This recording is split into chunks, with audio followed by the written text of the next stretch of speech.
Okay, welcome to the deep dive. Hey there. Today, we're diving deep into your source material, specifically this excerpt you shared. It's labeled day14.mp3, Right. and the focus. It's a big one, a challenge that, well, honestly trips up just about everyone who's learning English. Common grammar mistakes. That's right. It really is a universal experience, isn't it? When you're learning English or, any language, you put a sentence together, maybe say it out loud, hmm and there's that little bit of like internal hesitation. Did I get that right? Was that okay? Totally. Or maybe someone corrects you, which can be helpful, but then you're left wondering, okay, but why was that wrong? What was the actual rule I broke? Exactly. That why is so important. Absolutely. So our mission today in this deep dive is pretty clear. We're going to unpack this source file you sent. We'll pull out the key insights it offers about these really frequent errors. Yeah. And crucially, we'll dig into the simple, practical ways the source suggests you can actually spot these mistakes and, more importantly, fix them. And the main goal here, as your source really highlights, is to help you move towards sounding, well, more natural and feeling more confident when you speak English. Which is what everyone wants, right? Pretty much. And it's important, I think, right from the start to underline that the source frames this whole thing without judgment. Grammar mistakes are just a completely normal part of learning. Oh, absolutely. They happen constantly when you're learning. And, like the source points out, even native speakers slip up sometimes, especially when they're talking informally. It happens. Yeah, no kidding. So we're definitely coming at this with a supportive vibe. It's not about hitting some impossible standard of perfection overnight. Not at all. It's really about making progress, building your awareness of these little quirks of English grammar, and just understanding the structure a bit better. Precisely. Think of this deep dive as like putting a spotlight on those specific tricky areas that your source identifies as common problems. By focusing on them, you can start to notice them more in your own speech, maybe hear them when other people are talking, and then consciously work on making those specific adjustments. It's like a targeted approach to getting better. I like that. Targeted improvement. Okay, let's jump into what the source calls the universal challenge of grammar mistakes. You know, that feeling, right? You're trying to say something, the words are sort of coming out, but there's that little nagging voice inside, like, which tense should I use here? Do I need an A or a the? Did I miss a word? Oh, definitely. Yeah. That feeling is something every single English learner can relate to, I think. Yeah. And the source really validates this. It stresses that this isn't just you. It's an experience shared by everyone, from, absolute beginners Right. all the way up to really advanced learners who are still polishing their fluency. Because when you're speaking spontaneously, maybe feeling a little bit of pressure, Yeah. those small kind of fiddly grammar points, those are often the first places where mistakes tend to creep in. It is actually really reassuring to know you're not alone in struggling with this stuff. And the really good news, according to the source material you shared, is that a lot of these common mistakes, the ones that keep popping up, they aren't actually super complex mysteries. They're often quite systematic. And once you understand why English uses a certain structure or what the specific error actually is, Right. the fix, as the source suggests, can be surprisingly straightforward sometimes. Yeah, exactly. The objective laid out by your source seems very practical, very actionable. It's like, let's pinpoint the most common mistakes, the ones you're most likely to bump into and maybe make yourself. Okay. And then let's present some simple, clear ways to correct them. It's all about making these like targeted improvements that can have a really noticeable impact on how natural and confident your English sounds. Yeah, moving from sentences that maybe feel a little bit, I don't know, clunky or just off to a native speaker. Right. Clunky is a good word. To sentences that just flow better and follow those standard English patterns. That's the idea. It's about getting smoother, more accurate. It sounds like a really useful roadmap, actually, designed to help you avoid those common wrong turns on the path to sounding more fluent. So, based on this source, where does the map tell us to start? The material points pretty directly to one area that causes just tons of confusion. Ah, yes. You mean the articles. The articles, those tiny little words, a, an, and the. Your source really flags this as arguably one of the biggest and most frequent areas where learners stumble. Absolutely. And it's funny, isn't it? They're so tiny. Yeah, 1 or 2 letters. It seems almost incredible that such small words could be such a huge hurdle. But the source makes a really powerful point. These little guys, these articles, they can totally change the meaning of your sentence depending on whether you use them correctly or sometimes whether you use them at all. Okay, that's significant. So let's really unpack the core rule the source presents. It seems simple on the surface. It does, but applying it consistently, especially when you're just talking, that's the tricky part. The basic rule is this. Use a or an when you're talking about something general, something not specific. Could be any one of many. Okay, general, not specific. Got it. And you use they when you're talking about something specific, something unique maybe, or something that's already been mentioned so it's clear which one you mean in the context. Right. Specific, unique, or already known. Okay, let's break this down with the source's own examples because they're quite clear. It says, if I say I saw a cat in the street, what's the key takeaway there, according to the source? The key is the A. A cat tells you the speaker saw any cat. It wasn't a specific cat that the listener necessarily knows about or even that the speaker knows well. It's just one cat. An unidentified feline specimen. Exactly. It's one unknown cat out of all the possible cats in the world. Yeah. The A signals it's a non-specific general example of a cat. Its specific identity isn't important or isn't known to the listener at that point. Okay, makes sense. And then the source contrasts it so well with the next example. But if I say I saw the cat on my neighbor's porch, now we have the vous. What's the switch telling us here? That switch to the signal specificity. Yeah. Big time. Using vous here implies this is a specific cat. Maybe it's the neighbor's actual pet, which you both know. Right, like, oh, you mean Fluffy. Exactly. Hmm. Or maybe you were already talking about a particular stray cat that hangs around, and now the speaker is referring back to that specific one. The do gets used when the noun refers to something unique in the situation, or something that's already been identified, or somehow understood by both the speaker and the listener in that context. That distinction is just fundamental, isn't it? General, non-specific, an versus specific. Your source also flags another really common related mistake, which is using the when you should be talking about something generally, like referring to a whole category or concept. The example they give is saying, I like the pizza, when what you really mean is you like pizza as a food, like in general. Yes, this happens all the time. It's a super common mix-up. In English, when you're talking about general concepts, or whole categories of things, or uncountable nouns, things like food items in general, abstract ideas like love or happiness, materials like wood or water, Okay. you often use no article at all. This is sometimes called the zero article. It's zero article. Right. And your source gives the correct general forms. I like pizza, Yeah. not I like the pizza, and I love chocolate, not I love the chocolate. Exactly right. When you say I like pizza with no article, you're stating your general preference for pizza as a type of food. Full stop. Covers all pizza everywhere. Pretty much. But if you were to say I like the pizza, it immediately makes the listener think, which pizza? It implies you're referring to a specific pizza, maybe the one we just ordered, or the slice that's sitting right there on the table. Ah, okay. Same with chocolate.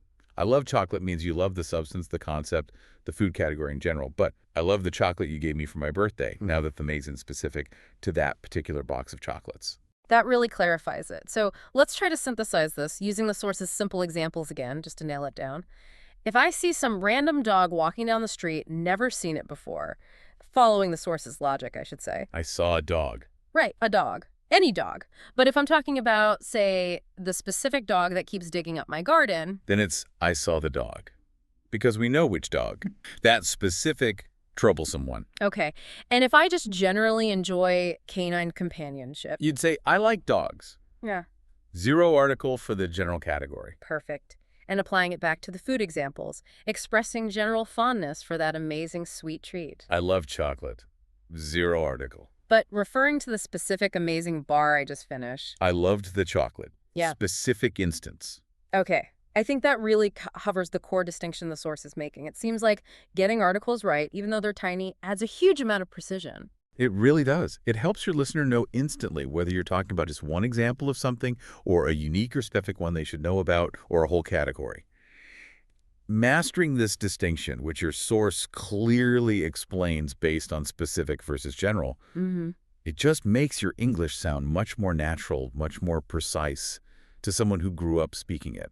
It's a small change, like you said, but wow, it has a big impact. Definitely feels like a high-impact area to focus on.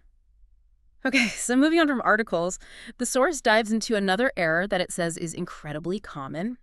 And this one's about a tiny little letter at the end of a verb. specifically in the present simple tense. Ah, yes, the S. Forgetting to add S, or sometimes it's S, to the end of verbs when the subject is third-person singular. So he, she, or it. And crucially, when you're using the present simple tense. Oh, yeah, this one catches so many learners out. And it seems to hang around even when people get to intermediate levels, doesn't it? It really does. It's quite persistent. Your source gives an example of the mistake. Learners might say something like, she walked to work every day. Or maybe, he liked coffee. Exactly. And in that first example, she walked to work every day, the phrase every day is a huge clue. It clearly tells us this is a habit, a routine. Right, something that happens regularly. Which is exactly what the present simple tense is often used for in English. Now, walk and like are the base verbs, sure. But when the subject is she or he or it in the present simple, they need that special grammatical ending. And the source gives the correct versions. She walks to work every day, and he likes coffee. That little C makes all the difference. It's absolutely essential in standard English grammar for this specific tense and this specific type of subject. It signals agreement between the third-person singular subject and the present tense verb. Okay. And your source lays out the simple rule for the present simple very clearly. It's probably worth spending a bit more time on this, maybe with more examples, because it's just so fundamental, isn't it? Oh, absolutely. It's a cornerstone of basic English sentence structure. So the rule is straightforward. For the subjects I, you, we, and they, you just use the base form of the verb, the simple form, the infinitive without to, Right. as your source gives examples. I work, you play, we study, they read. Let's add a few more. I eat breakfast. You understand? We agree. They travel often. See? No extra says needed for any of these subjects in the present simple. Okay, that part's usually easier for people. But here's the crucial bit the source focuses on, the part that leads to the error. For those third-person singular subjects, he, she, and it, you have to add that S, or S ending to the verb in the present simple. That's the rule. Your source's examples were, he works, she watches, it goes. Let's expand on that pattern like the source suggests we should focus on. How about, he reads the newspaper every morning. Perfect. She sings beautifully. It rains a lot in Seattle. Exactly. And it applies to names, too, because a name like John is a he, Mary is a she, and the company or the dog is an it. Right, so John works downtown, Mary watches that TV show, my dog barks at the mailman, because my dog is like it. Precisely. And notice some verbs need is instead of just s. Usually verbs ending in s, ish, etch, x, or o, like watch becomes watches, go becomes goes, kiss becomes kisses, fix becomes fixes, buzz becomes buzzes. Ah, good point. So he washes his car, she catches the bus, it does a good job. Where does is the S form of do. That's it. And this s or is ending rule isn't just for action verbs. It also applies to verbs describing states or facts in the present simple when the subject is he, she, or it. Okay, like what? Well, following the source's logic, you wouldn't say he need help. You'd say he needs help. Right. Or she has a new car. Notice has is the irregular third-person singular form of have. Right, have becomes has. Good catch. Or it seems okay. He knows the answer. She feels happy. It smells wonderful. That little stace consistently signals third-person singular subject, present simple tense. It's a really specific but crucial marker in English grammar. It is quite amazing how much grammatical information is packed into that one tiny letter in this specific situation. Your source offers some really valuable advice here. It says something like, listen to yourself when speaking. If you're talking about he, she, or it, don't forget that S at the end of the verb. Yeah, that focus on self-monitoring, on self-awareness and self-correction is so powerful, isn't it? Just knowing this rule exists for he, she, it's in the present simple. That's the critical first step your source is emphasizing. Then making a conscious effort to listen to yourself as you speak allows you to catch those moments where maybe you drop the S. Then fix it. Yeah, maybe fix it in the next sentence, or just make a mental note for next time. It's about making that small but consistent adjustment. And doing that really improves the grammatical accuracy of your everyday sentences when you're talking about habits, routines, facts, states of being. It's definitely one of those grammar points that when you get it right consistently, it immediately makes your English sound more, well, standard and fluent. Okay, let's shift gears a bit. Moving from single word endings to the structure of whole sentences, specifically how we form questions in English. Your source points this out as another major area where trying to translate directly from your native language can lead to some common mistakes. Oh, absolutely. This is a huge area of difficulty for a lot of learners. Why? hmm Because the way standard English structures questions, especially yes-no questions and information questions, is often really different from how it works in many other languages. Yeah.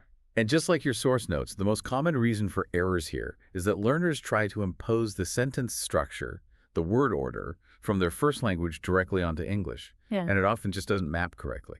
Right, and the classic example your source provides of this kind of translation-induced error is someone asking, maybe with rising intonation, you like coffee, when they really mean to ask a standard yes-no question about preference. Exactly. In many languages, you can do that.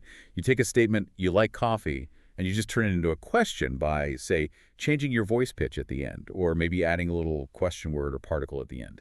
Easy. But standard English. Standard English for many, many types of questions just doesn't work that way. It relies really heavily on putting special helper verbs, what we call auxiliary verbs, right at the beginning of the sentence. Okay, auxiliary verbs at the start. And your source clearly outlines the usual English question structures, which is super helpful. For many questions, specifically those that don't use the verb to be or a modal verb like can or will, the source says you need to start with do or does. That's right. So the correct standard English form of that previous example, according to the source, is do you like coffee? Yes. See how do comes right at the beginning. That's the auxiliary verb. It comes before the subject, you, and then you have the main verb, like do, in its base form. And if the subject was he, she, or it, Then you'd use does, which links right back to our previous point about the is form for third-person singular. So it would be, does she like coffee? Does he work here? Does it rain much in the summer? That auxiliary do or does is pretty much mandatory at the start of these kinds of present simple questions. okay, that's clear for do and does. Then your source also covers questions that use the verb to be, like is or are. The structure is a bit different, but it still involves moving a verb to the front, right? Exactly. The principle is the same. Invert Yeah. the subject and the verb. An Yeah. example is she coming to the party? Right. So this structure is used for any question involving the verb to be. That could be asking about identity. Are you a student? Is he the new manager? Or location? Are they here yet? Is it in the correct box? Or describing qualities. Is the movie good? Are the results ready? Or, very commonly, asking about actions happening right now, using the present continuous tense, which is formed with be, plus verbing. Like, are you listening to me? Is he working today? Are they eating dinner? In all these cases, the be verb, am, is, or are, moves to the beginning before the subject. Okay. And the third category your source mentions is questions involving modal verbs like can, could, should, or the future tense with will. Their examples were, can you swim, and will they be there? Yep. And the pattern is the same again. With all those modal verbs can, could, may, might, should, must, would, and also with will for future questions, that modal verb or will is the word that jumps to the front of the sentence to form the question. Okay. It's followed by the subject, and then the main verb, which is usually in its simple base form. No to, no wing, no wing. Let's add a few more examples following this pattern from the source. Should I call him later? Must we finish this report today? Could you please help me with this? Will they arrive on time? May I borrow your pen? The modal or will leads the question. So it seems like the big fundamental takeaway from your source about forming questions is that standard English relies very heavily on putting these auxiliary or modal verbs do, does, am, is, are, can, will, should, etc. right at the beginning of the sentence before the subject to signal that it's a question. That's the essential mechanism.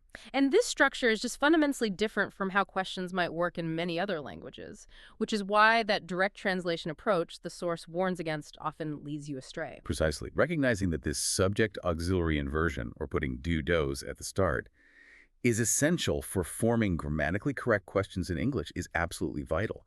It's not just about using the right words, it's about putting them in the right order. And for standard questions, that order almost always starts with one of these helper verbs before the subject. It really seems like understanding the role of these auxiliary verbs is key. And apparently this concept comes up again when your source talks about forming negative sentences. It does. Yeah. Because forming negative statements in English, much like forming questions, also frequently requires an auxiliary verb, which is, again, different from many other languages. Your source points out a very closely related common mistake. Learners forgetting or omitting the auxiliary verb do or does when making negative sentences, especially in the present simple tense. Okay. And their example of this mistake is hearing learners say something like, I not like spicy food. Right. Which, again, strongly suggests someone is trying to translate directly, maybe from a language where you just put a negative word like not or its equivalent, either after the subject or maybe after the main verb. But standard English needs more machinery there. In this case, yes. It requires that auxiliary helper. And your source presents the correct form very clearly, I don't like spicy food. Exactly. And don't, of course, is just the common contraction, the spoken form of do not. That do not or don't structure is necessary in present simple negative sentences whenever the main verb is not the verb be or a modal verb. Ah, okay, so it mirrors the question rule. If it's not be or a modal, you need do. You got it. Yeah. And if the subject is third-person singular, he, she, it, you need to use doesn't, the contraction of does not, which, again, connects right back to that third-person is rule we talked about earlier. Right, the S moves to the auxiliary do, making it does. Exactly. So, following the source's rule for negatives, she doesn't like spicy food. He doesn't play tennis. It doesn't work properly. John doesn't live here anymore. The cat doesn't want to go outside. Okay. Your source really hammers this point home, stating something very direct like. So always remember in English, negatives and questions need an auxiliary verb like do or does. Yeah, that repetition emphasizes a core structural difference that learners really need to absorb and internalize.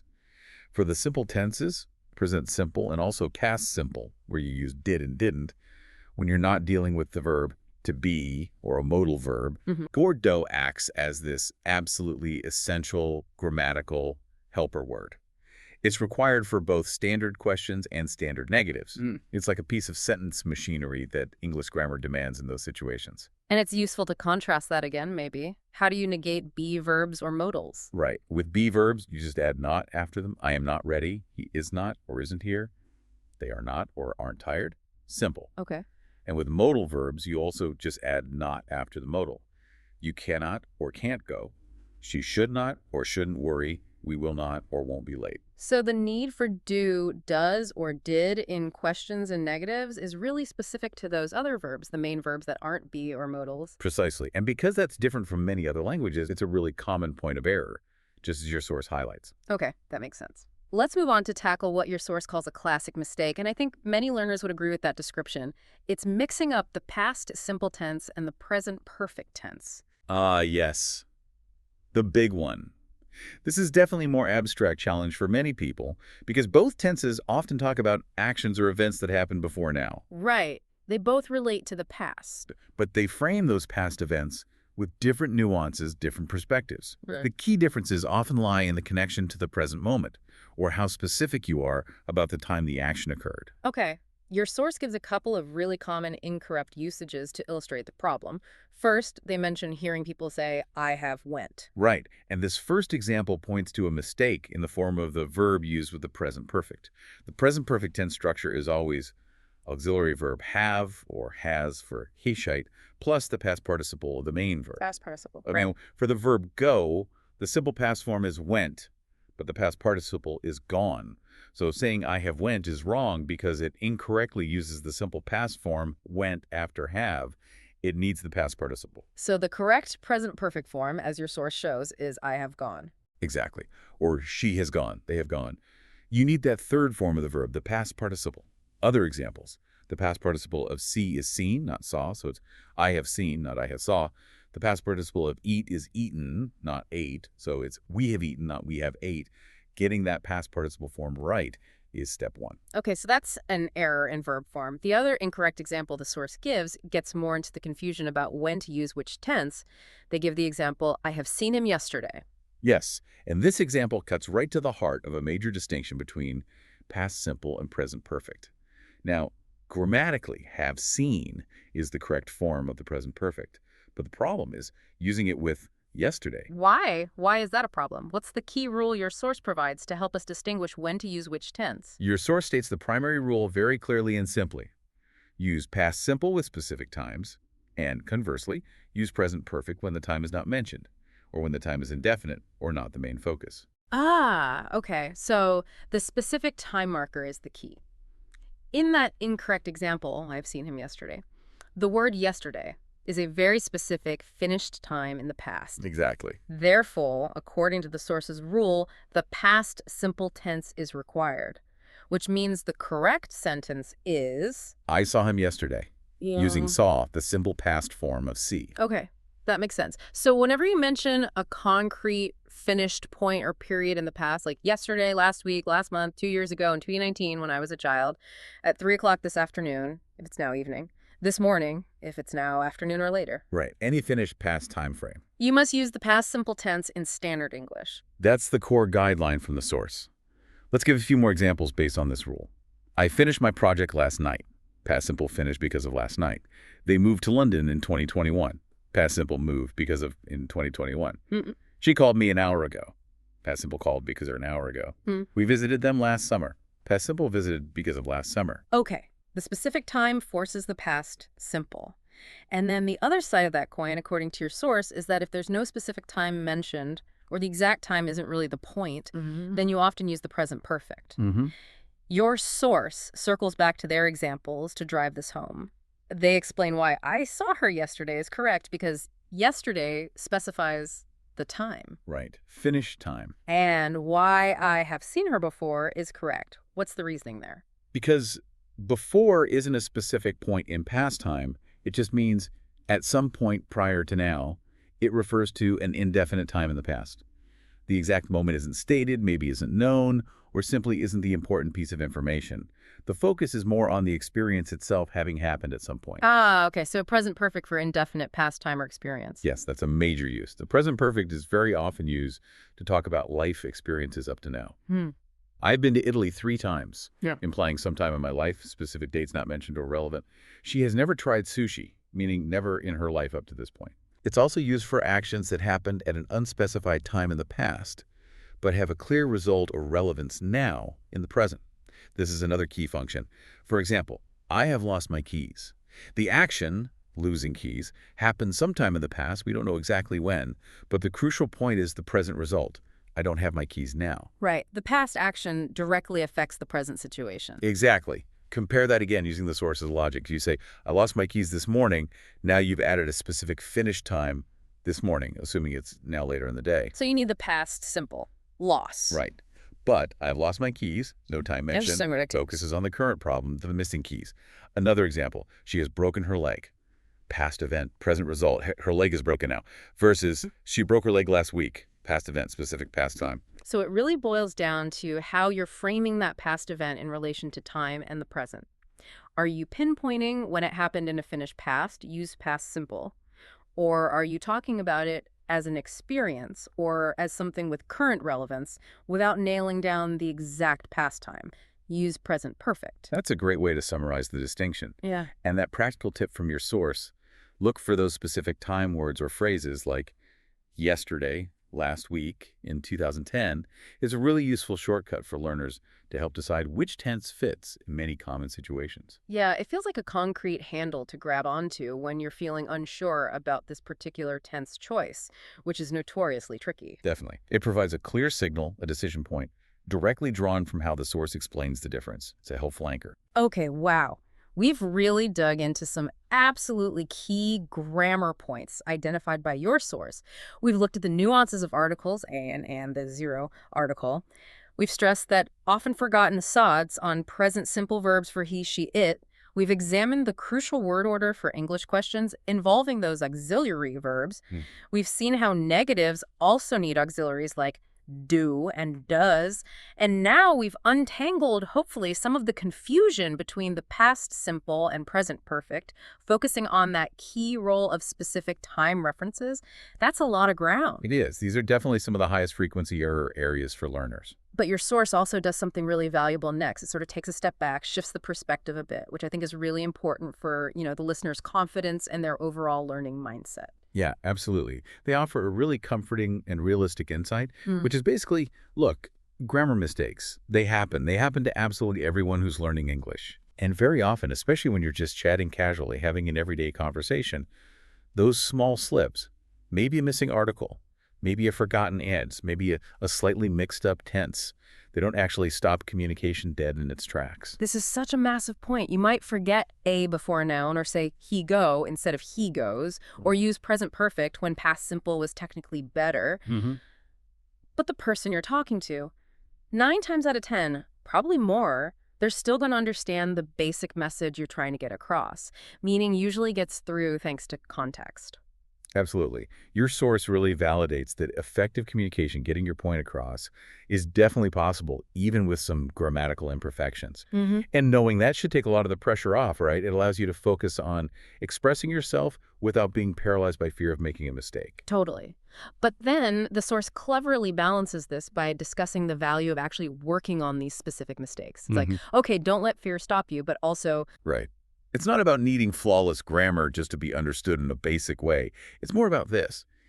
If your goal is to sound more fluent, if you want your English to be more accurate, and ultimately if you want to sound more natural to people who speak English natively, yeah, then actively targeting and correcting these common errors, the specific ones your source highlights, is really important. It's part of leveling up your skills. that's a great way to put it. There's definitely a difference between just making yourself understood and sounding like you've really grasped the language's internal logic, its patterns, its rhythms. Exactly. And focusing on these specific common error types that your source identifies seems like the most efficient way to bridge that gap, to move towards that higher level of fluency and naturalness. Yeah. It's about refining your expression, making it clearer and more standard. And your source adds yet another layer of nuance and realism here, which is also super interesting. They bring up the idea of flexibility in spoken English. Flexibility, how so? Well, they mention that in informal settings, like just casual conversation, and maybe particularly in different English-speaking regions or countries, the grammar rules can sometimes be a bit more relaxed. Or they might differ slightly from the very strict prescriptive rules you learn in a textbook. Ah, okay. And this is where they bring up that specific kind of intriguing example, right? They mention that in informal American English, you might sometimes hear someone say something like, she don't like coffee. Right.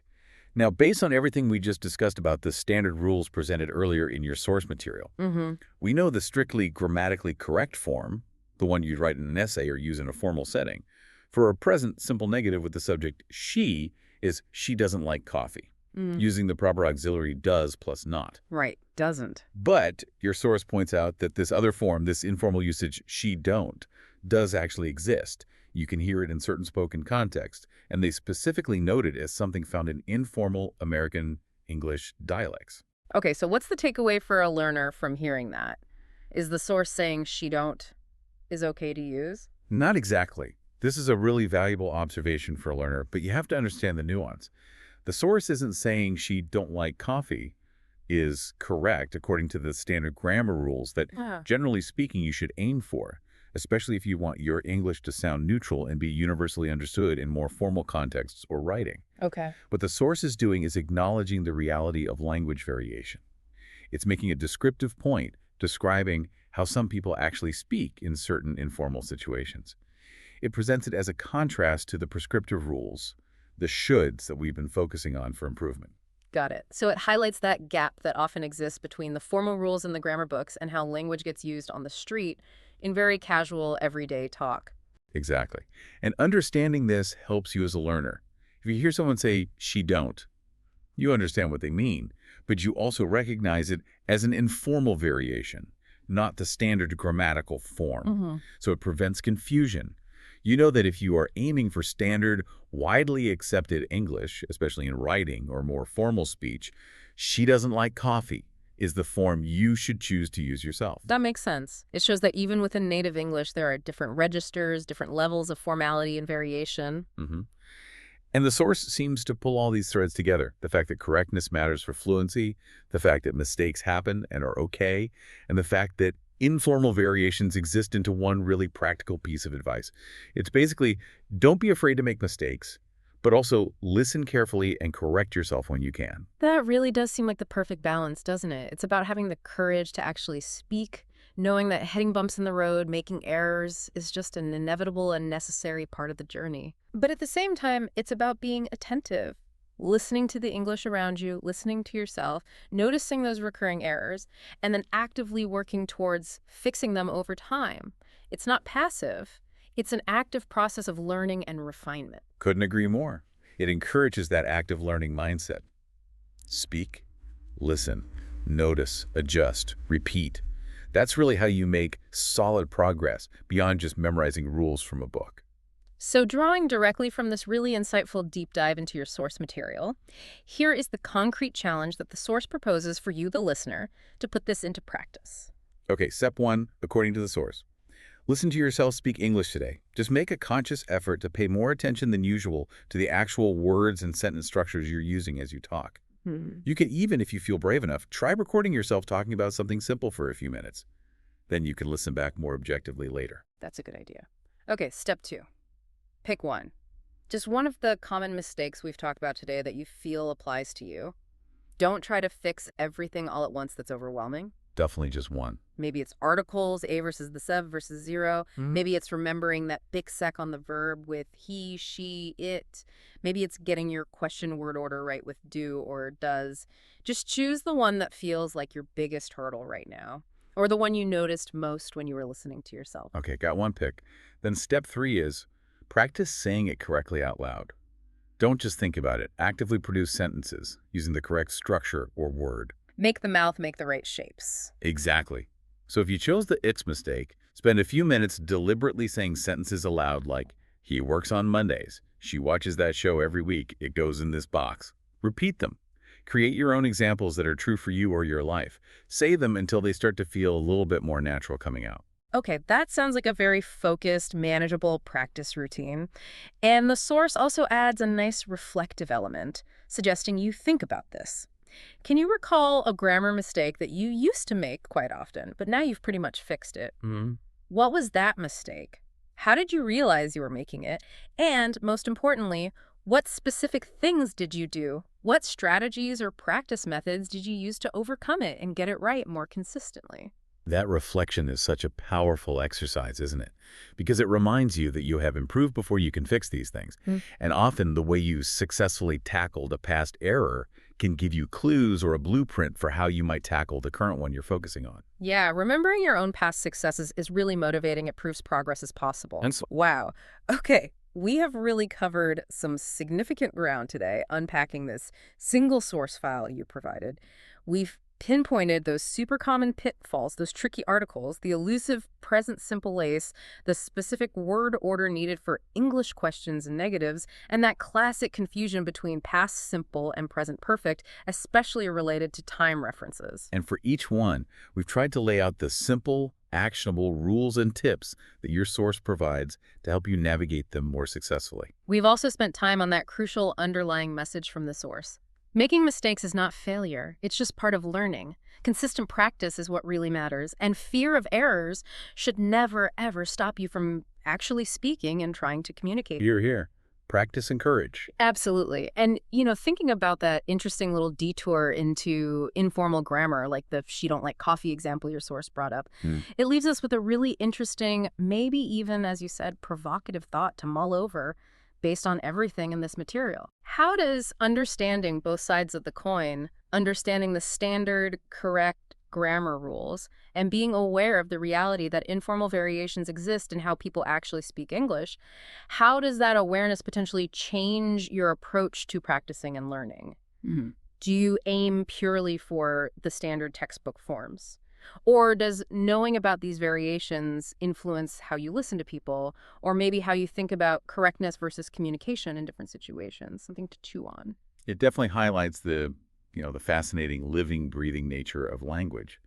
It's not static, and it presents you, the learner, with an ongoing challenge of navigating between formal correctness and informal real-world usage. Yeah. Where do you position yourself? Yeah, exactly. Food for thought. Yeah. Now, your source material also gives us a little sneak peek, a hint about what's coming up next in that audio series. It mentions that the topic for the following day, day 15 perhaps, is how to tell stories in English. And specifically, how to make your speech more engaging when you're narrating events. That sounds like a fantastic follow-up. Moving from the sort of nuts and bolts of grammatical accuracy that we focused on today into the more communicative, expressive side of using English. Telling stories, engaging your listener. That's a great way to put all this corrected grammar into dynamic, meaningful use. I totally agree. It sounds like the perfect next step. So we genuinely hope this deep dive into your source material has been really helpful for you today. Hopefully it's given you some clear targets for improvement and some simple, effective strategies for tackling these very common English grammar mistakes. Keep listening, keep practicing deliberately, be brave enough to make those mistakes, and keep working on refining your English. You absolutely can do this. Thanks so much for joining us for this deep dive.